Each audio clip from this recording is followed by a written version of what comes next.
Bonsoir à toutes et à tous et merci de rester fidèles au programme du soir. Si nous bienvenue dans Regard Croisé, le 4e numéro de cette semaine. Encore 4 sujets à aborder avec nos invités. Nous parlerons d'abord de l'Afrique du Sud et de la Russie. Poutine ne participera pas au sommet des BRICS à Johannesburg. Après, nous parlerons de l'Afrique de l'Ouest. La CEDEAO veut réactiver ECOMOG pour contrer le terrorisme.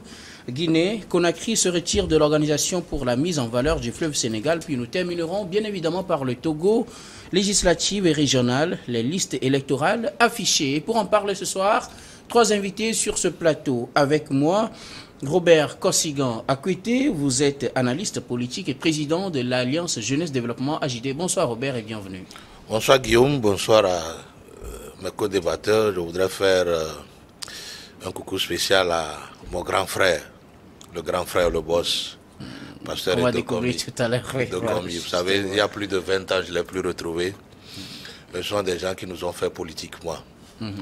Aujourd'hui, beaucoup peuvent le prendre comme un opposant au régime, mais la charité bien ordonnée commence par soi-même.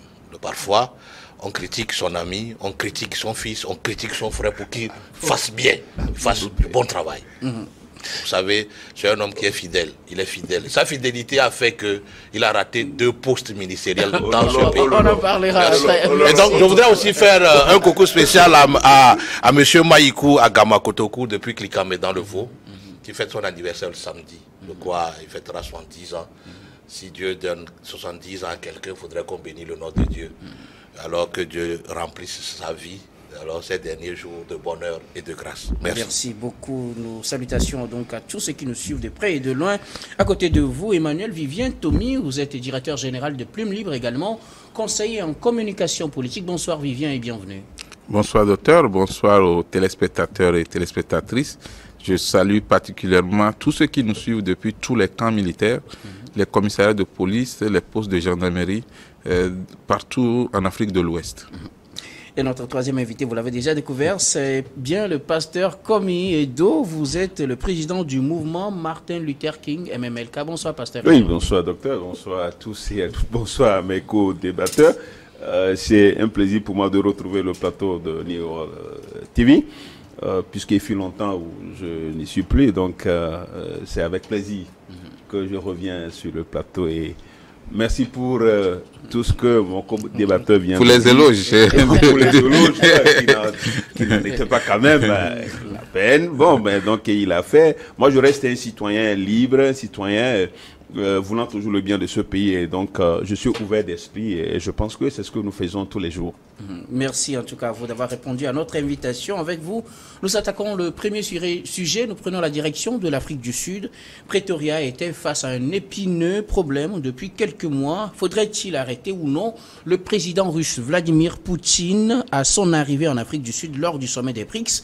Finalement, le dilemme est levé. Vladimir Poutine ne participera pas au sommet en Afrique du Sud, sommet prévu du 22 au 24 août prochain. Alors, la question avait divisé l'opinion en Afrique du Sud. Le président Cyril Ramaphosa avait dû d'ailleurs se justifier et justifier sa position de ne pas arrêter Vladimir Poutine à son arrivée. Ce fut donc un document, ce fut à travers un document confidentiel. Aujourd'hui, Vladimir Poutine ne viendra finalement pas. Quelle est votre réaction? Je voudrais bien commencer par vous, pasteur Edo Komi. C'est annoncé, Poutine ne sera pas en Afrique du Sud pour le sommet des BRICS. Alors, il faut quand même reconnaître que le sujet sur la venue ou pas du président Poutine en Afrique du Sud était alimenté toutes les discussions et on se demandait s'il allait venir ou pas. Donc, je crois quand même que l'Afrique du Sud reste un partenaire privilégié de la Russie et que historiquement la Russie a beaucoup contribué à soutenir l'apartheid, le régime sud-africain au moment de l'apartheid. Et donc, ce qui fait que ces relations sont restées très intimes entre les deux pays.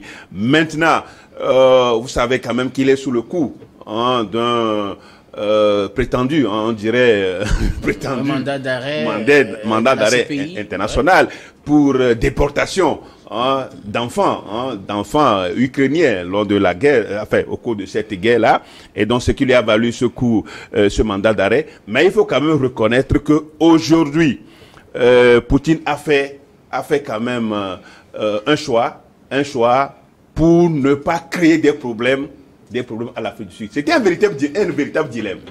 Parce que il y a les partenaires aussi, il y a les États-Unis qui sont des partenaires, il y a d'autres pays qui sont partenaires de l'Afrique du Sud, qui donnent autant de moyens à l'Afrique du Sud. C'est vrai quand même que la Russie aussi en donne, mais pas comme les autres. Et donc, pour lever le dilemme, il faut quand même que Poutine fasse un choix. Un choix très intelligent, un choix très sage, parce que la situation peut-être allait dégénérer en Afrique du Sud, personne ne sait. Vous savez, l'OTAN de l'autre côté, d'un côté qui vraiment veut créer des problèmes à Poutine, peut aussi surfer sur d'autres situations pour créer cette prétendue peut-être arrestation de Poutine. Donc, ce qui ne pourrait pas faire du bien à l'Afrique du Sud. Donc, Poutine étant politiquement avisé, donc a bien voulu lever le dilemme et surtout se faire représenter par son ministre des Affaires étrangères. Mais au même moment, ceux qui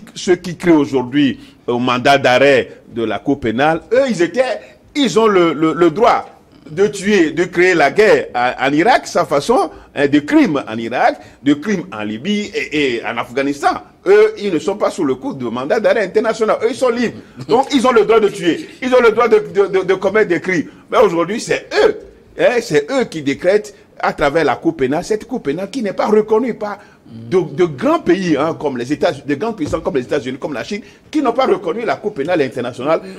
Et depuis longtemps, cette Cour-là, ça ne prend que les gens, les petits morceaux. Les petits morceaux, alors que d'autres pouvaient passer devant cette Cour et on créerait vraiment justice, on dirait justice. Mais cette Cour pénale internationale qui est devenue injustice aujourd'hui et ne s'acharne que des pays qui ne constituent pas de grandes puissances, et dont la Russie, parce que la Russie fait bloc avec les autres pays émergents. D'ailleurs, c'est ça le groupe des BRICS. Merci beaucoup, pasteur. Robert Koscigan-Akwete, finalement, le dilemme est levé. Poutine a annoncé qu'il ne participera pas au sommet en Afrique du Sud. Vous savez, Poutine fait montre d'une sagesse sans précédent et il démontre aussi au monde entier que c'est lui qui régule au fait tout ce qui est positif dans le monde. N'est-ce pas plutôt un aveu de faiblesse? Non, il aurait créé un problème inutile. Il aurait créé un problème diplomatique inutile à l'Afrique du Sud. Vous savez, le concept des BRICS, qu'il y va ou pas, tant que l'institution fonctionne, c'est déjà bon. Vous savez, l'Occident a tellement péché, l'Occident, dans son orgueil, a tellement fait de mal qu'il trouve peut-être des pouces sur une tête qui n'a pas de cheveux. Si nous prenons même la guerre en Ukraine, même cette poursuite imaginaire, qui aujourd'hui, avec leur valet de la CPI, créée justement pour faire du mal à ceux qui n'ont pas de force, pour ralentir peut-être le développement d'un continent, spécialement l'Afrique. La CPI n'a pas de sens. Parce que si nous prenons les États-Unis, avec tous les crimes qu'ils commettent jour et nuit, qui les a une fois jugés. La fois dernière, vous allez constater qu'avec la Gambienne, j'oublie un peu son nom, quand elle a voulu, au nom de la CPI, Fatou Bensouda, Fatou Bensouda, regarder un peu tout ce que les États-Unis font de mal, surtout sur les histoires de droits de l'homme. Vous allez constater que les États-Unis ont pris même des sanctions contre elle. Maintenant, la Russie, qu'est-ce qu'elle a fait de mal? Les accords, est-ce que les accords qui ont été signés après la Deuxième Guerre mondiale, est-ce que ces accords sont respectés? Est-ce que les États-Unis vont accepter aujourd'hui que la Russie puisse aller poser des bases sur leur territoire, même si c'est loin des États-Unis? Ils ne vont pas accepter. Donc moi j'ai dit, si Poutine ne veut pas effectuer le déplacement de Johannesburg, il a montré à la face du monde qu'il est plus sage. Maintenant, que l'Occident, alors, nous prouve par A plus B de la poursuite qu'elle a demandé à son valet CPI d'enclencher contre ces pays, qu'on nous prouve. que Poutine a organisé une déportation des Ukrainiens. Pour vous, la question même n'est pas réelle? La question n'est pas réelle. Vous savez, nul ne peut aujourd'hui dire ou enlever l'Ukraine de la Russie. Les deux pays, ces deux pays frères. Aujourd'hui, c'est deux États indépendants. Vous savez, Sarkozy a bien vu ça depuis la nuit des temps. Pour dire on ne peut pas armer l'Ukraine contre la Russie. On ne peut pas enlever les russophones. C'est comme aujourd'hui... 20%. 20%. C'est comme aujourd'hui les Togolais qui sont dans le Ghana. On ne peut pas aujourd'hui dire que, ok, ils ne sont pas là. C'est aussi ça la réalité. Donc moi j'ai dit, cette guerre, c'est une guerre égoïste qui n'a pas de sens. C'est là l'histoire. Et donc, petit à petit, comment on appelle, Vladimir Poutine essaie de montrer peut-être la nudité absurde et vraiment folle de cet Occident qui ne cherche que à créer peut-être des difficultés dans le monde, puisque après Covid, on nous sert cette guerre inutile. Cette guerre inutile qui aujourd'hui pèse sur l'économie mondiale et qui alors profite aux États-Unis. Alors, de façon... faisons des suppositions. Pensez-vous que si Poutine avait maintenu sa position et voulait venir en Afrique du Sud, l'Afrique du Sud l'aurait arrêté? Attends, est-ce que l'Afrique du Sud a arrêté en son temps Omar el-Béchir? Non, il ne fera pas. Mais c'est parce que Poutine se respecte. Et Poutine ne veut pas ne veut pas permettre à ce que les gens tirent sur l'Afrique du Sud ou mettent du sable dans leurs intérêts avec l'Afrique du Sud. C'est pourquoi il n'a pas effectué ce déplacement. Merci. Sinon, Poutine viendra à Johannesburg, il n'y aura aucune fourmi qui va lever la tête. Les États-Unis le savent. Emmanuel Vivien Tomi, en tout cas l'annonce a été faite par l'Afrique du Sud. Vladimir Poutine ne viendra pas à Johannesburg pour le sommet des BRICS. On pouvait s'y attendre. On pouvait s'y attendre du moment où nous sommes en diplomatie et il faudra voir le pour et le contre des actes qu'on pose. Aujourd'hui, c'est plutôt l'Afrique du Sud qui gagne parce que l'Afrique du Sud n'a plus de problème avec la soi-disant communauté internationale qui lui demanderait d'arrêter Poutine, et l'Afrique du Sud garde ses bonnes relations avec la Russie également. Ça, c'est vraiment de la diplomatie gagnante. Alors, la réalité, c'est que l'Afrique du Sud ne peut pas arrêter Poutine, quel que soit le cas. Même si Poutine venait, il n'y aura rien du tout. Et tout le monde le sait. Même les États-Unis ne peuvent pas arrêter Poutine puisque... Est-ce que ça ne va pas créer des problèmes diplomatiques au pays? Oui, justement, c'est ce qu'ils ont essayé de contourner, d'éviter. Mais la réalité, quand le président n'est pas là, le Premier ministre le remplace. Quand le Premier ministre n'est pas là, le ministre des Affaires étrangères le remplace. Moi, je pensais qu'on éviterait également la présence du ministre des Affaires étrangères de la Russie. Mais là, on dit diplomatiquement, oui, le ministre... Non, mais c'est le gouvernement russe qui fait la guerre avec l'Ukraine aujourd'hui. Tout ce qui découle de la guerre, c'est la responsabilité de l'exécutif russe. Aujourd'hui, nous devons nous poser la question de savoir quel est le rôle que joue la CPI. La CPI est devenue juste une cour de justice au service de certaines puissances qui l'utilisent pour régler les comptes. On a fait une ouverture parce que cette fois-ci, ce n'est plus les Africains, mais c'est le président russe qui est visé. La réalité, c'est que cette cour de justice a d'abord déçu du moment où, au niveau de l'adhésion, ce n'est pas encore ça. Et on attend l'adhésion des pays comme les États-Unis d'Amérique, d'autres pays également. Mais ces pays ne veulent pas adhérer.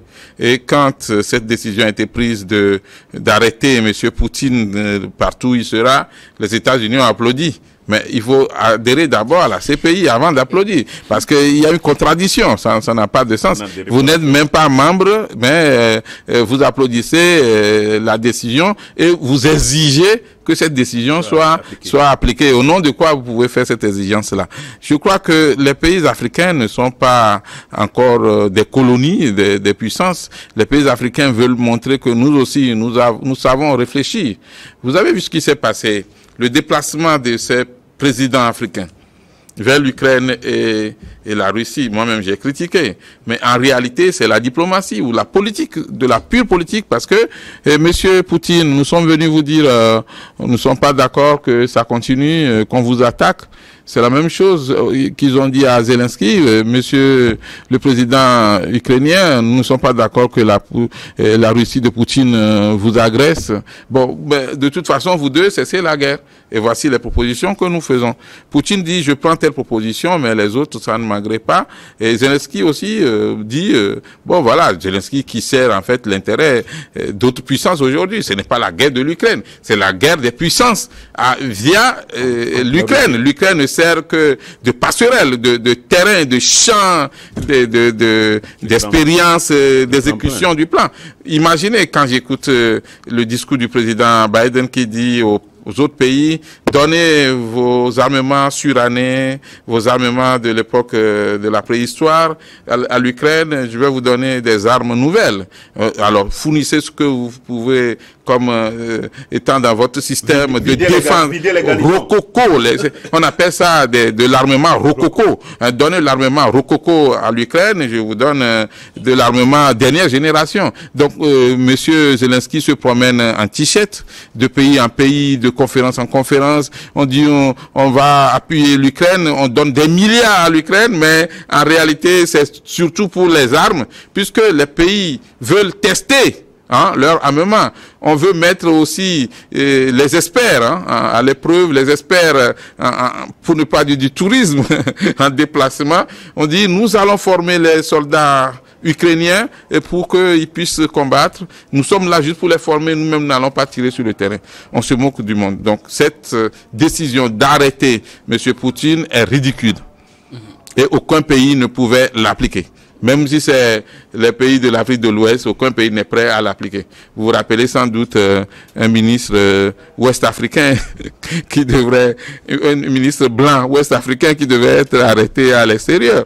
Quand le pays a tapé sur la table, a dit, écoutez, votre blague, là, laissez ça, faites revenir mon diplomate. C'est vite fait. Donc, M. Poutine savait depuis qu'il n'irait pas en Afrique du Sud.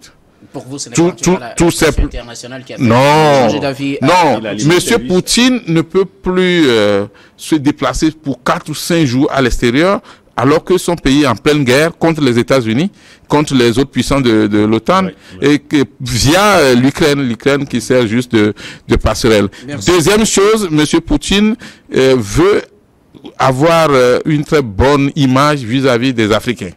Pour lui, le continent africain, c'est quand même un lieu où il faut entretenir de bonnes relations, de coopération. Pas de néocolonisation, mais de coopération. Donc, il se dit, écoutez, si mon déplacement doit causer des problèmes aux Africains, autant ne pas y aller. Merci. Mon ministre des Affaires étrangères peut bien faire l'affaire. Merci beaucoup. Nous marquons la première pause, puis on vous retrouve pour la suite de cette émission.